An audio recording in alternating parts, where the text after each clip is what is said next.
అవతారం అయితే వచ్చాడా? మరి ఏం సృష్టి చేసేది వాళ్ళు? ఏమి మార్పు చేసేది? సృష్టిలో వచ్చిపోయింది కదా. ఎంతోమంది మహాత్ములు కూడా అందరూ పుట్టి చచ్చినారు కదా. ఏదైనా మార్పు చేసిపోయినారా?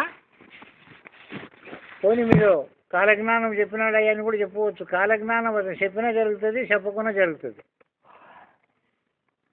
ఎందుకు అంటే దాని సృష్టి యొక్క పరిణామముని గమనించినారు కాబట్టి, ఆ జ్ఞానం వాళ్ళకు ఉంది కాబట్టి, కాలాన్ని పరిశోధించినారు కాబట్టి కాలజ్ఞానం బోధించినారు.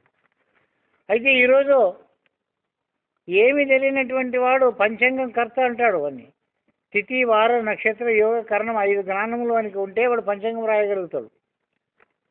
100 ఏళ్ళ పంచాంగమును కూడా రాసిపెట్టినారు. ఇప్పుడు 150 ఏళ్ళ పంచాంగం నా దగ్గర ఉంది. ఇంకా ముందర ఇంకా అవి ఆ ఇస్వీలు రాలేదు. 2050 సంవత్సరాల వరకు ఉంది పంచాంగం. అది 1950 రాసినారు దాన్ని. అంటే 100 సంవత్సరాలు మొదలే. 50 సంవత్సరాలు ఇప్పుడు రాసి 50 సంవత్సరాలు అయింది. ఇంకా 50 సంవత్సరాలు ముందర నడిచేది ఉంది. ఇది ఎట్లా రాశా? గణిత శాస్త్రము. ఏమి గణిత? లెక్క. ఇన్ని క్వింటాలకి ఇంత ధర అయితే ఎన్ని రూపాయలు అయితే అంటే ఎవరైనా తిక్కుడు కూడా చెప్తాడు. ఈ విజ్ఞానం కలిగితే వాడు కూడా చెప్తాడు. ఫలాన్ని దినంలో ఇట్లయితుంది అని ఎట్లా రాసి పెట్టినవాడు? మొదలు రాసి పెట్టినవాడు వాడు చచ్చిపోయాడు రాసినోడు, కానీ వాడు చెప్పేది జరుగుతుంది. ఇక సామాన్యుడు 20 రూపాయలు పంచాంగం వేసి అమ్ముకుంటాడు ఏట.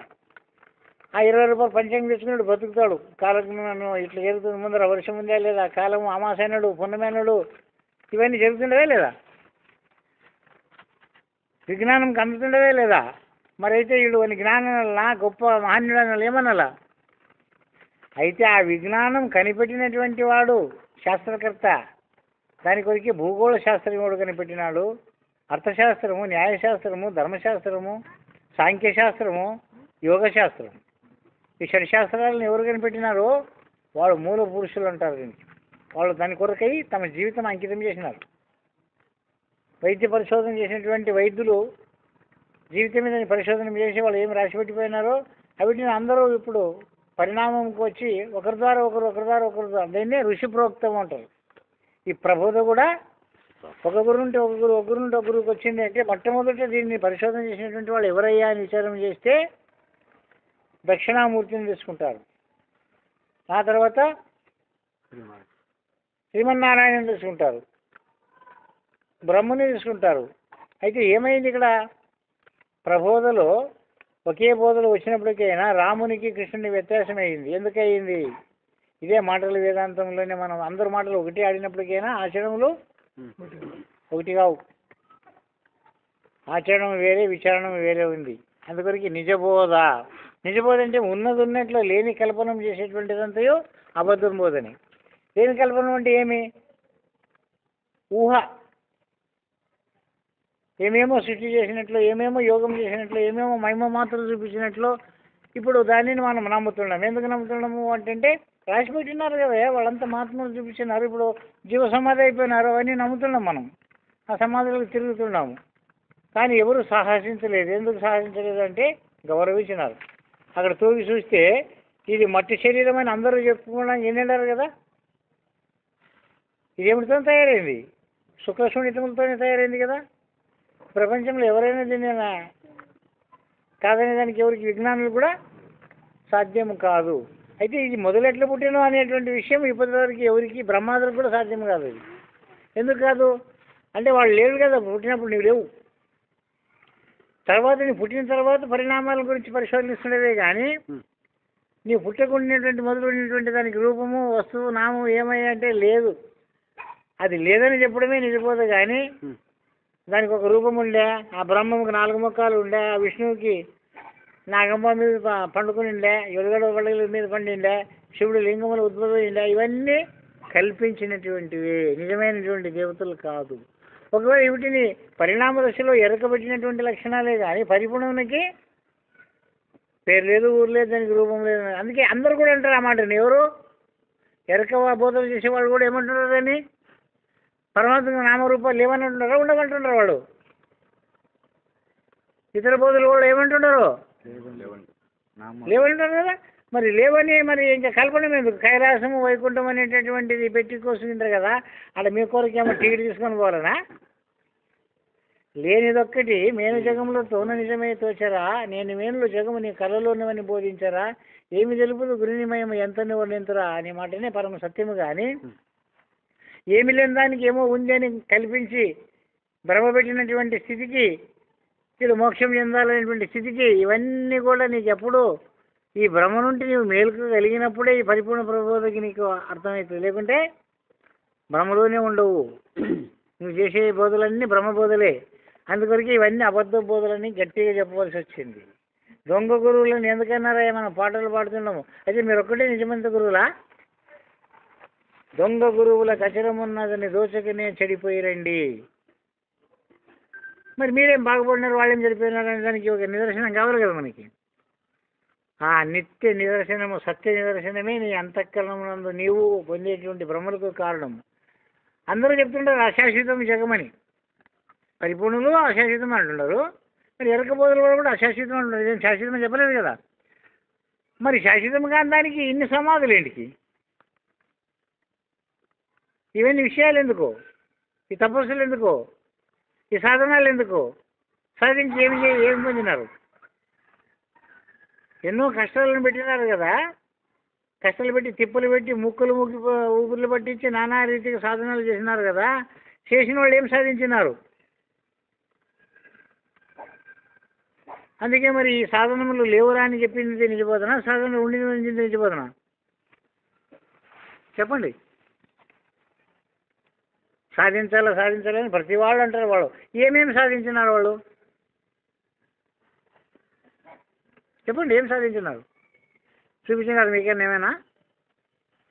సాధించేది కష్టపడినటువంటి దానికి ఫలితం కావాలి కదా. ఏమైంది ఫలితం? మందిని మోసం చేయడానికినే కానీ నిజమైనటువంటి మాట మాత్రం ఇక్కడ లేదు. మరి మంత్రసిద్ధులు, యంత్రమంత్రాలు ఇవన్నీ కూడా గురుడెరుగు. ఈ విషయం నీ అనుభవంకి వచ్చినప్పుడు ఇవన్నీ కూడా అబద్ధమనే మాట నీకు అర్థమవుతుంది. అందుకే అన్ని మంత్రము ఉత్తర చేసేది అచర మంత్రము అన్నారు. ఉత్తర చేసేది కాదు, నిజం చేసేది కాదు. ఎందుకంటే అది ఉత్తదే కాబట్టి అది ఉత్తదే. ఉత్తదాన్ని ఎంత నిజం అనుకున్నా నిలువదు. నీ ఎండమావులో నీళ్ళు ఎంత నిజమని నీకు దూప కలిగి ఎంత ఉరుకులాడినా నువ్వు దాన్ని తాగలేవు, నీకు అది దూప తీరదు. భ్రమనేనా? ఎండమావులో నీళ్ళు ఎంత నిజమో, కుందేటి కొమ్మెంత నిజమో, ఆకాశ పుష్పం ఎంత నిజమో, కోడికి సన్నెంత నిజమో, తేలుకు తన పిల్లల్ని చూసింది ఎంత నిజమో, ప్రతిదానికి ఒక్కటే ఒక నిర్ణయాలు ఇచ్చినారు, ఉపమానాలు. ఇవన్నీ కూడా ఉపమానాలు ఇచ్చినారు.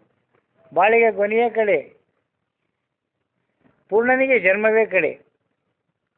సంపూర్ణం జరిగితే జన్మం లేదు. ఇంకా ఆ బాలపండుకు ఒకటే గొలె కాసినట్లు ఎంత పెరిగినా కూడా మళ్ళీ గొలె ఈడదు, గొలె రాదు దానికి. తేలు ఒక్కసారి అది పిల్లలకి కననీకి అయిందప్ప అంటే అది ఎప్పుడు పుడతావో అప్పుడే అది చచ్చిపోతుంది. అది చస్తేనే పుడతాయి. అది సావుకుంటే ఇవి పుట్టుకే లేదు. తేలు సావుకుంటే పిల్లలకు పుట్టుకనే లేదు. తల్లి పిల్లలు ఒకటే పరి బతికినామనుకుంటారు, లేదు. దాని ఈపు పగిలినే పుడతాయి. దానికి గర్భం లేదు. తేలికి మానం లేదు, కోడికి సన్ను లేదు. కొన్ని జీవాలను గురించి మనం పరిశీలన చేసుకుంటే కొన్ని జీవాలకి కూటం లేదు. కొన్ని పక్షులను గురించి మనం పరిశీలన చేస్తే ఎరకైందే ఇవన్నీ ఉపమానాలు కలుగుతున్నాయి. అందుకని వీటికి కొన్ని శక్తులు కూడా సహజంగానే వచ్చినాయి సృష్టిలోనే. పరిపూర్ణ వీటిని గమనించి మనకు బోధిస్తుంటారు. అరే సీమ ఏం సాధన చేసిందరా, చక్కెర ఆడుందా అడిగిపోతుంది. కోడి ఏం సాధన చేసింది, కరెక్ట్ టైం ప్రకారంగా నువ్వు గడియారం కట్టుకుంటే 4 గంటలకి 4 కూతలు వేస్తుంది. జామ్ కోడి అంటారని 3 గంటలకు 3 కూతలు వేస్తుంది. 1 గంట నుండి శుభ చేస్తుంది కూతలేనికే. 1 గంటకు 1 శుభగా కూర్చుంటుంది. మళ్ళీ 2 అయ్యే వరకు కుషకలేదు అది. మళ్ళీ 2 గంటలకు 2 కూతలు వేసి మాకు ఊకుంటుంది. 3 గంటలకి 3 కూతలు వేసి ఊకుంటుంది. 4 గంటలకి 4 కూతలు వేసి ఊకుంటుంది. 5 గంటలకు 5 కూతలు వేసి దిగుతుంది కిందికి. మరి పురుగులు ఎరుగుతున్నటువంటి ఆ కోడి ఈ కాలంను గుర్తెరిగి కరెక్ట్ గంటకు ఒక కూతకు వస్తుంది కదా జామ్ కోడి. కోడికి కాలజ్ఞానం ఎవరు నేర్పుది? చీమకు దివ్యజ్ఞానం ఎవరు ఇచ్చింది? తాంబేలకు సంకల్ప శక్తి ఎవరు ఇచ్చింది? చేపకు దివ్య దృష్టి ఎవరు ఇచ్చింది? ఏనుగుకి ఎలకకాయలను ఇస్తే ఆ గుజ్జంతా మాయం చేసి ఉత్త లొట్టలేరుగుతుంది. ఎవరిచ్చారు ఆ శక్తి? ఏనుగు మింగిన ఎలకపండు అని ఉపమానం ఇస్తారు. ఏనుగు మింగిన ఎలకపండు అంటే ఒక గంపెడు కాయలు పెట్టి చూడండి మీరు. ఏనుగు వచ్చినప్పుడు అన్ని మింగుతుంది. పొద్దున్న ఎరిగినప్పుడు చూడు అన్ని ఏరుగుతుంది. అన్ని కాయలు బయటకు వస్తావు కానీ ఆ కాయలలో గుజ్జుంటలేదు. కాయలు ఎట్లా పోతావు కడుపులో అట్లనే బయటకు వచ్చేస్తావు. మళ్ళీ అవి ఇట్లా పగలవు, కరగవు, అరగవు, తరగవు. ఎట్లా మింగించినారో అట్లనే రంగు ఒకటే బదులై ఉంటుంది. ఆ జఠరాగ్ని వలన నలుపు అయిపోయి ఉంటుంది. మొదలు నిన్న పసులు ఉంటలేవు ఎలకకాయలు. కానీ ఎరిగినప్పుడు నలుపు కాయలు కనపడతావు కానీ ఆ అన్ని డొప్పెలే ఉంటాయి. పగలు కొడితే దాంట్లో ఇంత ఇత్తనం ఉండదు, గుజ్జు ఉండదు. మరి లోపల ఉన్నటువంటి దాన్ని ఏ రూపంగా అది లాక్కొని వచ్చింది. మరి నీ శరీరం లాక్కుంటుందా? అట్లనే టెంకాయ మానం ఎంతో పొడి ఉంటుంది. దాని మీద పీసు ఉంటుంది, దాంట్లో సిప్ప ఉంటుంది, సిప్ప లోపల కొబ్బరి ఉంటుంది, కొబ్బరి లోపల నీళ్ళు వస్తాయి. సందే లేదు దానికి. మరి ఇంత కింద ఉండిన జలము అంత మీదికి పోయి ఆ టెంకాయలు వచ్చి చేరేదానికి ఎవరు కారణం? ఏ వస్తువు కారణమైంది? ఈ రూపంగా ప్రతి పదార్థం యొక్క యథార్థ విజ్ఞానం కలిగినప్పుడు ఉన్నదేమీ లేనిదేమీ అనేటువంటి విషయం నీకు అనుభవంకి వస్తుంది. కనసులో ఎన్నో చూస్తాము, భయభ్రాంతులు అవుతాము, గద వణుకుతాము. ఇప్పుడు నిమిషంలోనే పెళ్ళి అయిపోతుంది, పిల్లలు అయిపోతారు, సంసారమే ముగిసిపోతుంది. లేచి చూస్తేలకల్లా ఏమీ లేదు. ఎప్పుడు పెద్దగైతివి, ఎప్పుడు పెళ్ళి, నిమిషంలోనే కళలోనే అన్నీ అయిపోతున్నాయి. అది క్షణికమైన కళ, ఇది దీర్ఘమైన కళ అన్నారు. దీన్ని జాగ్రత్తను కూడా ఈ పెద్ద కళ రా అన్నారు. ఇది 100 ఏళ్ళ వరకు ఉంటాము కాబట్టి నిజం అనుకుంటాము. ఆ 100 ఏళ్ళ జీవితం అంతా కనసులో 5 నిమిషాలు అయిపోతుంది మొత్తం. క్షణం లోపలనే కనసు, క్షణం లోపల పెద్దగా అవుతాడు, తన పెళ్ళి అయిపోతుంది, పిల్లలు అవుతారు, చచ్చిపోతారు. రాజ్యంలో వచ్చి ముచ్చట చేస్తారు. 4 కొడుకులు అయ్యి రాజ్యం అన్నీ ఆయా లేచి చూసే ఇక్కడ పెళ్ళాము చూసి ఇక్కడ కొడుకు చచ్చిపోయాడు, ఈ కళలో ఒక కొడుకు చచ్చినాడు, ఆ కళలో 4 కొడుకులు చచ్చింది. వాడు చూస్తున్నాడు, ఆనలు ఊకే కూర్చున్నాడు. పెళ్ళాం అడుగుతుంది, ఏం వండిన ఒక్క కొడుకు చచ్చిపోయా, ఏమి ఇట్లా కూర్చుండవు, ఆన ఊను కదా అంటే అదే ఆలోచన చేస్తుండా. కనసలో 4 చచ్చిరి, జాగ్రత్తలో ఇది ఒక్కడు తెచ్చాడా, ఈయన కొడుకు ఎడుతున్నా, అక్కడ 4 తెచ్చారండి వాళ్ళ కొడుకు ఎడుతున్నా అని ఆలోచన చేస్తున్నాను అని అంట. ఎవరు? పూర్ణ జ్ఞాని. ఇది స్వప్నమే, అది స్వప్నమే అనేటటువంటి సత్యాన్ని ఎరిగినటువంటి వాడు, నిజమే ఎరిగినటువంటి వాడు, నిజ జ్ఞానం పొందినటువంటి వాడు. అయితే ఇది మనం సత్యం అనుకుంటున్నాం కానీ పరిపూర్ణులు ఏమంటున్నారు? ఇది కూడా అబద్ధమేరా అని బోధించున్నారు. పెళ్ళాము, పిల్లలు, ఇల్లు, చేను, చెట్టు, నీ శరీరమే నీకు అబద్ధం, అశాశ్వతం. ఇటువంటి దాని యందు ఆ ఎరుక చేసేటువంటి లక్షణాల్లో ఇది ఒకటి. భ్రమరము అనేటువంటిది కూడా క్రిమియే, పచ్చపురుగు అనేటువంటిది కూడా క్రిమియే. ఆ క్రిమి జీవనం ఇస్తుంది అంటే ఎవరు నమ్మదగిన మాట కాదు. అయితే మరి గురు శిష్య న్యాయానికి ఎందుకు ఉపమానం ఇచ్చినారయ్యా అంటే, గురువు కూడా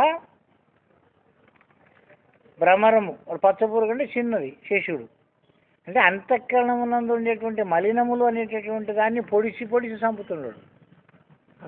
అజ్ఞానం అనేటటువంటి దాన్ని పొడిచి చంపుతున్నాడు. అవి ఎప్పుడైతే నీ అంతఃకరణంలో ఉండే కామ, క్రోధ, మదమోహ, లోభం అనేటువంటి అరిషడ్ వర్గాలన్నీ నశించిపోతే అంతఃకరణంలో ఏముంటుంది అక్కడ? అందుకే నిర్మలమైన అంతఃకరణం కలిగిన వానికి బోధ చేస్తే అది పట్టుకుంటుంది. భూమి పసును చేసి ఇత్తనం వేస్తే అది పంట వస్తుంది. మరి గడ్డె కూడా ఇత్తనం వేస్తే ఏమైనా పంట వస్తుందా, ఫలం వస్తుందా? మరి మీరు ఎందుకు బోధించిండవు అంటే మీరు అడగచ్చు. శుద్ధమైన అంతఃకరణం కూడా ఒకడు దొరకడు. శుద్ధమైన అంతఃకరణం ఒక్కడు కూడా దొరకడు. కోటికి ఒకడు దొరికేది కూడా కష్టం ఉంది. మరి ఇంతమందికి మరి బోధ ఎందుకు ఇచ్చినావయ్యా అంటే, వారి పుణ్యానుసారంగా అయినా ఇనంగా అంతఃకరణము శుద్ధం కలుగుతుందేమో, గురువాక్యం నమ్ముకొని పరిశుద్ధులు అవుతారేమో అనేటటువంటి పరిపక్వత కొరకు పరిశోధనము అందరూ సాలి చేస్తాము. ఎవడో కరెక్టర్ అవుతాడు, ఎవడో దొంగ అవుతాడు, ఎవడో మూట్లు మోస్తాడు. మన జతగా ఉన్నవాళ్ళు కూడా ఎంతోమంది మనం విద్యావంతులు అయినామో వాళ్ళు ఇప్పుడు మూట్లు మోస్తుంటారు. మరి వాళ్ళు ఎందుకు చేయలేదంటే వాళ్ళు దొంగతనం చేసి సాలికి రాకుండా, మాస్టర్తో దెబ్బలు తినకుండా పారిపోయి వాళ్ళు అయిపోతూ బాధపడుతున్నాడు. మరి ఆ దెబ్బలు తిని ఆ కష్టపడి ఆ సాలి చదువుకునేటువంటి వాడు సుఖంగా ఉండడు. ఈ పొట్టకూటి కొరకే ఒక గురువు ద్వారా ఇంత జరుగుతుంది చెప్పినప్పుడు మరి మోక్షం కొరకు పరిపూర్ణ గురువుని ద్వారా చేరినటువంటి వాడికి మరి పరిపక్వత స్థితి వచ్చినవాడికి సరే పరిపక్వ స్థితి ఎప్పుడు వస్తుంది? అంతకాలమే పరిశుద్ధి కాలేదు, ఇంకా పరిపక్వత ఎప్పుడు వస్తుంది? జ్ఞాని ఎప్పుడు అవుతారు? జ్ఞాని అయినట్టు నటిస్తుంది ఎరక, తనకు తెలిసింది అని చెప్పి, మీరు తెలుసుకుండి నన్ను అంత తెలుసుకున్నాను అని నేను ఇంకొకరికి బోధిస్తాను అనేటటువంటి స్థితిలో ఉండరు. ఎంతవరకు నేను ఈ బోధిస్తున్నాను అంతవరకు నీకు తెలవనే లేదు. నేర్చి నేర్చిన మనుషునికి దీనిలోని ధర్మము తెలియను మర్మము తెలియను అన్నారు. నేర్వకుండా దీని అందుండి ధర్మం అబ్బేనా, అందుండి మర్మం అబ్బేనా అంటే ఒకవేళ మర్మము నీకు తెలిస్తే తెలియవచ్చు, దినా వింటావు కాబట్టి. ఆచరించకపోతే మర్మం తెలియదు, వినకపోతే ధర్మం తెలియదు, ఆచరించకపోతే మర్మం తెలియదు. ఈ ధర్మ మర్మములు రెండు ఎట్లుండవయ్యా అంటే వినడం వలన మర్మం తెలుస్తుంది, ఆచరించడం వలన ధర్మం జరుగుతుంది. ఈ ధర్మకర్మములు అనేటువంటి దాన్ని పరిశీలన చేసినప్పుడు ఈనల్ల మొదలు ఇంటే ఏమవుతుంది? ఓహో, ఎరకపోదు ఇట్లుంది, పరిపూర్ణ పోదు ఇట్లుంది, మన అంతఃకరణం ఇట్లుంది, మన వ్యవహారం ఇట్లుంది, మంచిది ఇది చెడ్డది అనేటువంటి తెలుసుకునే తెలివి కలుగుతుంది. కలిగితే ఏమవుతుంది? మర్మం తెలిసిపోయింది. ఏమి మర్మము?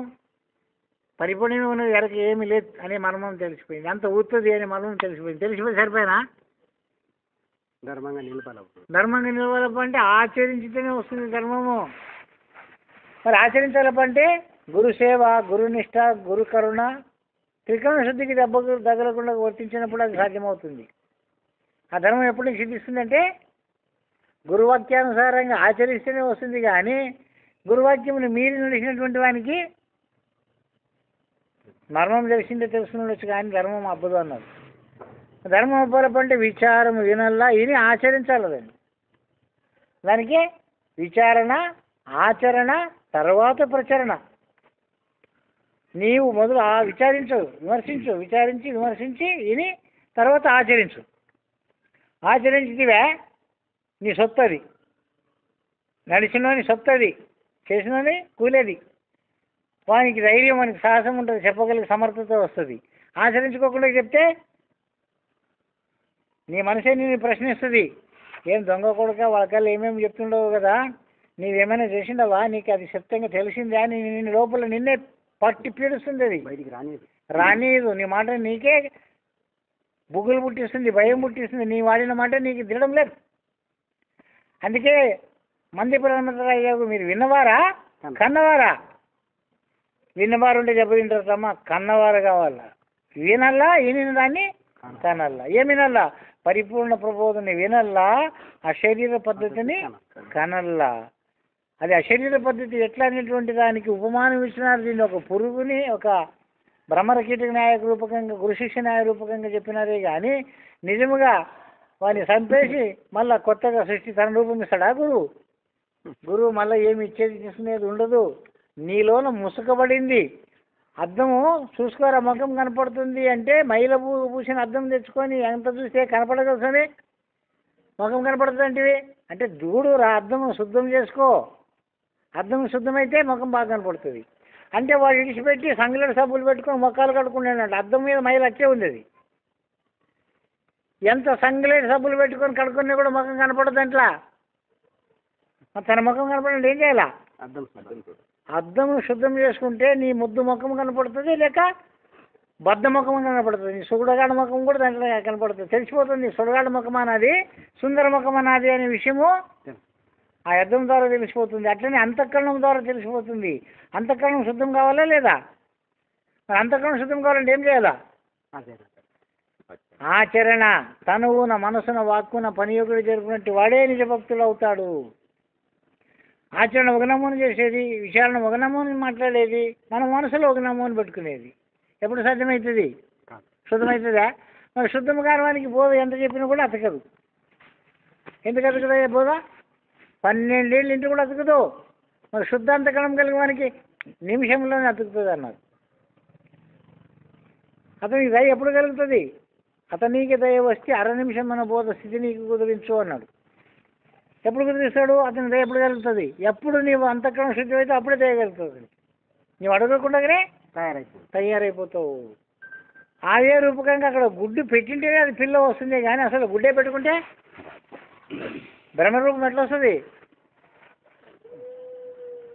ఒకవేళ ఎవడేమైనా తయారవుతాడు అంటే శుద్ధ అంతఃకరణంలో వాని వాక్కు పడిందంటే అదే రూపం వాని రూపం తప్పకుండా గురు రూపం పొందుతాడు. వానికి గురువు అధికారం వచ్చేస్తుంది. వాడు ఇతరులకు చెప్పగలిగే సమర్థత కూడా వస్తుంది. వాని మాటల్లో శక్తి ఉంటుంది. లేకుంటే అడుక్కుంటుంది, దృఢ ఉండదు. ఏమైనా మనం మాట్లాడేటప్పుడు ఏమైనా అందుకొరకే ప్రమాణ పత్రంలో చెప్పినారు, నీవు గురుముఖత ఎంత విన్నావో అంతే మాట్లాడు. వినని దాన్ని ఎన్నిట్లో నటించవద్దు, అది ఆత్మద్రోహం అవుతుంది. నిన్ను నీవే మోసం చేసుకున్న వాడు అవుతావు. ఎందుకంటే వాళ్ళకి నేను చులకనవుతానని చెప్పి నాకు తెలుసు అంటావు, నా మస్తు నిండు అన్నావు అంటే నీ అంతఃకరణ నీవే నాశనం చేసుకున్న వాడు అవుతావు. నీ మనసుని నీవే మోసపెడుతుంది. అందుకొరకు ఎప్పుడు మనస్సుని నీ ఆధీనంలో ఉంచుకునే దానికి ప్రయత్నం చేయ, కానీ దాని ఆధీనంలో కావద్దు నువ్వు. ఒకవేళ నీ మనసు చెప్తుంది తెలిసేదను అను, ఎందుకు నా నుండి నీకేం తెలిసేదా, లేకుంటే నువ్వు చిన్నగా అయిపోతావు. చూడు, చిన్నగా అయితే చింత లేదు, కానీ మనసుకి ఎప్పుడు లోన కావద్దు. ఇది ప్రతినిత్యం జరిగే కర్మములు జరిగే వ్యవహారములు ఇవన్నీ జ్ఞానేంద్రియముల చేత విషయపంచములు తెలిసి కర్మేంద్రుల ద్వారా కర్మ ఆచరించేటప్పుడు అంతఃకరణ సాక్షి నీకు ఎప్పటికీ అవుతూనే ఉంటుంది. నీవేం చేస్తుండవో, నీవేం చూస్తుండవో, నీవేం వింటుండవో, ఏం నడుస్తుండవో, నీ ప్రతిదానికి అది ప్రింట్ అవుతూనే ఉంటుంది. అలా కంప్యూటర్ ఎక్కడో పోయి చూసుకునే అవసరం లేదు, నిత్య కంప్యూటర్. అందుకొరకు పెద్దలు ఎప్పుడో నీవు సంసారంలో ఉండినట్లయితే నీకు సాధ్యం కాకపోతే, ఆ పరమాత్మను ధ్యానించడానికి నీకు టైం దొరకకపోతే మరి ఏం చేయాలి? నువ్వు నిద్ర పోయే మునుపు అయినా నిద్ర మేల్కొన్నప్పుడైనా ధ్యానించరా అన్నారు. 24 గంటలు నాకు పురుషత్తుకే లేదప్ప అంటుంటారు కొందరు. అయితే అయితే కూడా నీకు పురుషత్తులు ఉంటాయి, మంచిని ఆడుకునేదానికి పురుషత్తులు ఉంటాయి, మోసం చేసేదానికి పురుషత్తులు ఉంటాయి, ఎవరిని ఎట్లా చేయాలనే దాన్ని ఆలోచన చేసేదానికి పురుషత్తులు ఉంటాయి. భగవంతుని ఎట్లా ధ్యానించాలా, భగవంతుని ఎట్లా చేరాలా, భగవంతుడు అంటే ఏమిటిది, నేనంటే ఏమిటిది అనేటువంటి విషయంని చర్చించే దానికి పురుషత్తుకే ఉండదు. దొరకదు, టైమే లేదు. 24 గంటలు పురుషత్తుకే లేదు ఉంటాడు. మరి 2 టైములు దొరుకుతామన్నారు పెద్దలు. లాస్ట్కి ఎంత లేచినటువంటి దానికైనా కానీ నిద్ర పోయేటప్పుడు, నిద్ర నుండి మేల్కొన్నప్పుడు ఏది నీకు జ్ఞప్తికి వచ్చినది పరిపూర్ణం అని రాసిపెట్టి ఒకటే మాటలో ముగిస్తున్నారు అయ్యగారు.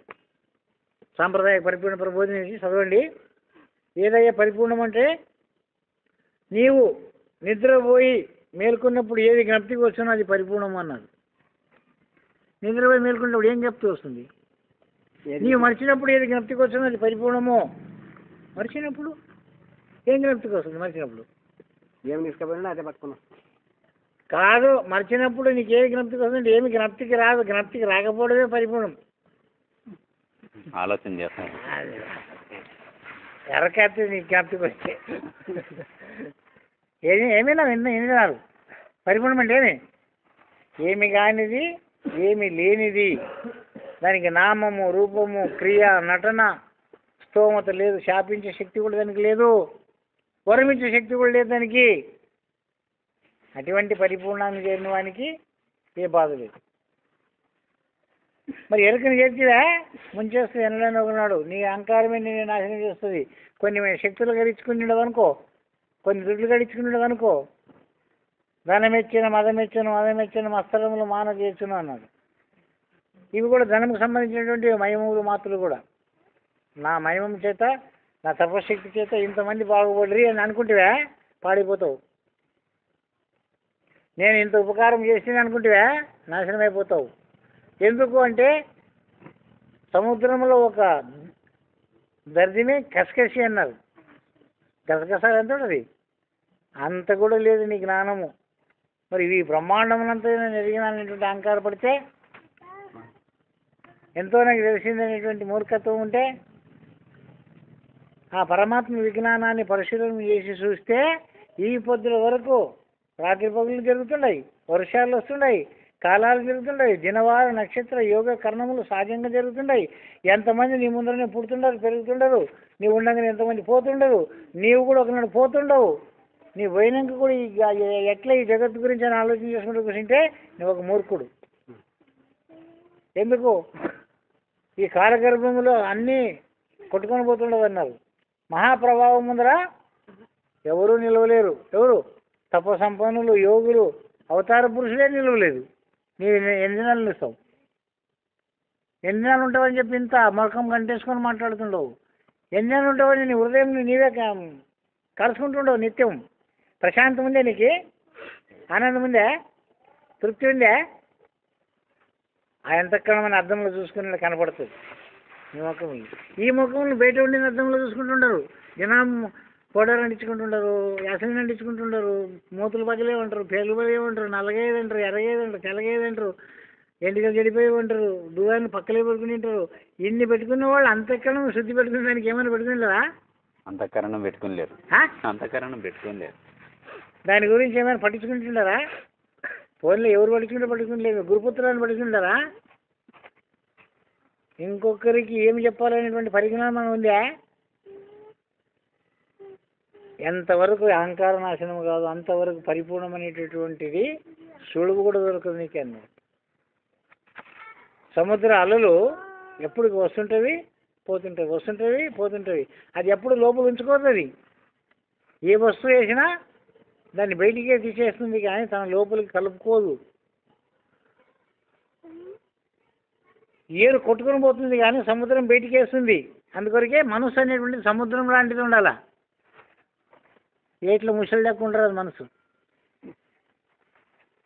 వాగులు కుంటలు చెరువులు అన్నీ పొంగుతాయి కానీ మరి సముద్రం కూడా పొంగుతుంది కానీ ఇవి పొంగవు.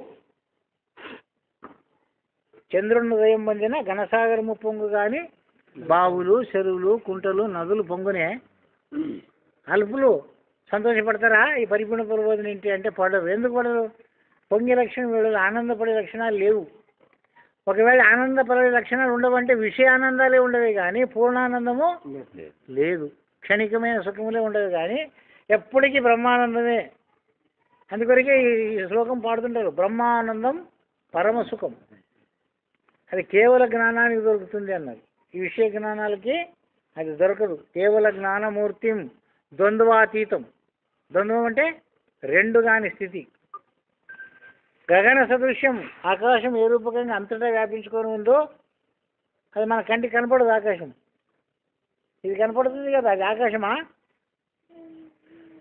ఆకాశం గగనం శూన్యం అన్నారు. శూన్యం అంటే లేనే లేదు ఆకాశమా. లేని దానికి ఒక పేరు వచ్చింది, ఆకాశం అని పేరు. ఆ లేని దాంట్లోనే ఈ చలనమనే వాయువు వచ్చింది. ఆ వాయువులోనే తేజమైన ప్రకాశం వచ్చింది. ఆ తేజమైన ప్రకాశంలోనే రసమైన జలం వచ్చేసింది. ఆ రసమైన దాంట్లోనే వాసన వచ్చేసింది. మురుగు ఎండిపోయిన దానికి వాసన వస్తుంది, పచ్చి చేపల వాసన వస్తుంది. ఆ రసం అంటే ఎండిపోతే దాని యందు గంధం అనేటువంటిది ఉండదు. ప్రతి వస్తువు యందు ఒక రసం ఉండదు, ఒక గంధం ఉంది, ఒక తేజం ఉంది, ఒక చలనం ఉంది, ఒక శూన్యం ఉంది. ఆ శూన్యాతీతమైనటువంటిది ఆత్మ. ఆ దానికంటే అతీతమైనటువంటిది పరిపూర్ణం అన్నారు. అందుకే సాంఖ్యం చక్కగా నిలవండి. 24 తత్వములు ప్రకృతి, 25 తత్వములు జీవుడు, 26 తత్వములు పురుషుడు, 27 తత్వమే పరిపూర్ణం అన్నారు. మనం 25 తత్వాలు కూడా సక్రంగా నేర్వలేదు.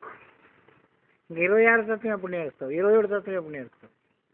25 తత్వాల వరకే సాంఖ్యం అన్నారు. అందుకే సాంఖ్యం ఎంతవరకు వస్తుంది అంటే జ్ఞానేంద్రియములు 5, కర్మేంద్రియములు 5, అంతరేంద్రియములు 5, ప్రాణేంద్రియములు 5, విషయేంద్రియములు 5. 25 ఇంద్రియములు ఈ పురుషుడు జీవుడు, ఇవి ఆత్మ కాదు. 24 ఇంద్రియములు జ్ఞానం లేకపోతే అది ప్రకృతి. అంతఃకరణములో అంతరేంద్రియములో జ్ఞానం లేకపోతే ప్రకృతి. 24 ఇంద్రియములతో కూడుకున్నటువంటిదంతా ఈ ప్రకృతి. దాంట్లో 25 ఇంద్రియము జ్ఞానం అనేటువంటిది ఏర్పడితేనే అది జీవుడు, తెలివి. ఆ తెలివికి తెలివై ఉండేటటువంటిది పరమాత్మ, పురుషుడు, పురుషోత్తముడు. వాని కళ్ళలోనే ఈ ప్రపంచం అంతా జరుగుతుంది కాబట్టి ఆ పురుషోత్తముని కళ నుండి మేల్క కలిగించేది గురుడు బోధ. అది పరిపూర్ణ బోధ. ఆ పురుషుని మేల్కొల్పేది, ఆ పురుషరాహిత్యం చేసేది పరిపూర్ణ బోధ. జీవరాహిత్యం చేసేటువంటిది జీవన్ముక్తి బోధ, ఇది ఎరక బోధ. జీవుడు లేకుండా చేయడము ఆత్మబోధ. ఆత్మనే లేకుండా చేయడము సరిపోదు. పరిపూర్ణ బోధ. ఈ గుట్లు తెలిసి ఉండాల. ఇది గురుగుట్లు. గురు రహస్యం యథానుత్తమం నిత్యానుష్ఠానం అంటున్నాము, కానీ ఏ రహస్యం ఉంచుకోలేదు. గురువు చెప్పినటువంటిదంతా పోయి బజార్లో ఎత్తుకుంటూ కూర్చున్నాం. ఎత్తుకుంటూ కూర్చుంటే వానికి ఉపయోగం కాలేదు, నీకు ఉపయోగం కాలేదు. గురుడు వేసిన ఇత్తనము మొలక వచ్చి ఆ ఫలముని అనుభవించిన తర్వాత చెప్పుకోవాలనే కానీ అసలు వేసినట్లే పెరికేస్తే ఎన్ని జన్మాలు ఎత్తితే కూడా నీకు ఆ ఫలం పొందలేవు. అందుకొరకే మాటలు తక్కువ వాడండి, మౌనం ఎక్కువ పాటించండి. మాటలంతా కల్తీ, మౌనమంతా బంగారం అన్నారు. ఎందుకు? బౌత్ శాణ గుఖాయ అన్నట్లే, ఎంత శాణ అన్నట్లే అదంతా లాస్ట్కి నరకం తినే స్థితి వస్తుంది, కానీ అంతరాత్మ శాంతి కలగదు. మాటలు ఎక్కువ ఆడితోనికి శాంతి ఉండేకి లేదు.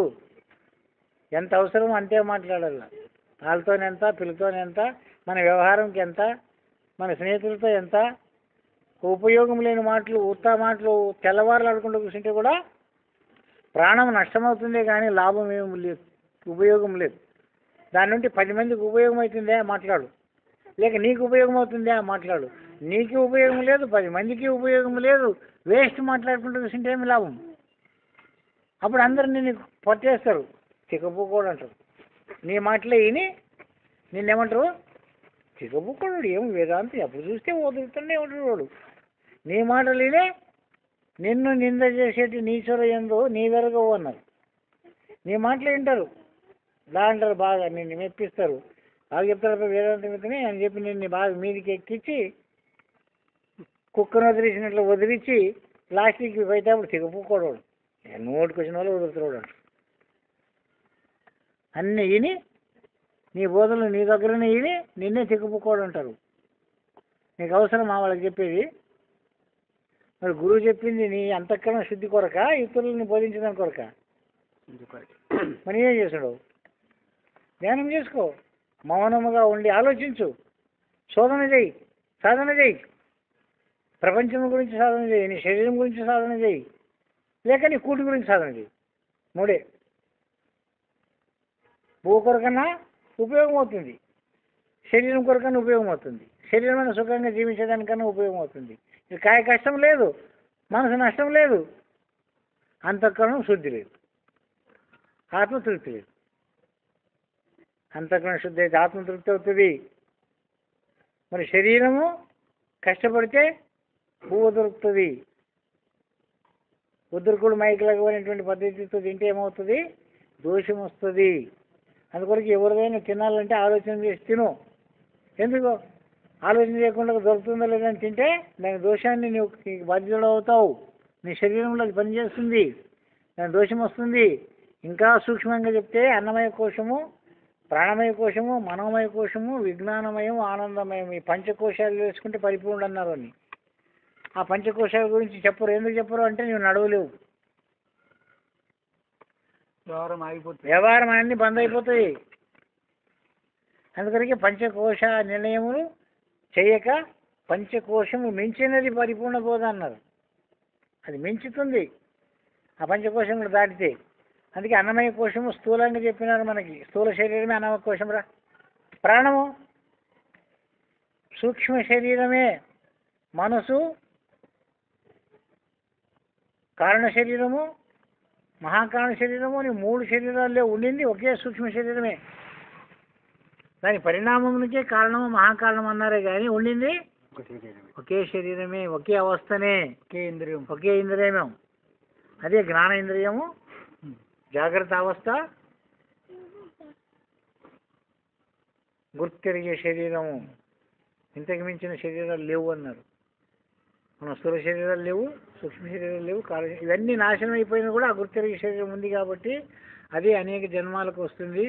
ఆ గుర్తెరిగే శరీరంకి గురు శిష్యుల బోధ కానీ ఈ స్థూల శరీరం కొరకు కాదు. అయితే కాదు అని చెప్పి మరి దీనికి ఎందుకయ్యే బోధ అంటే ఇది దాంట్లో ఉంది కాబట్టి దీనికి బోధ.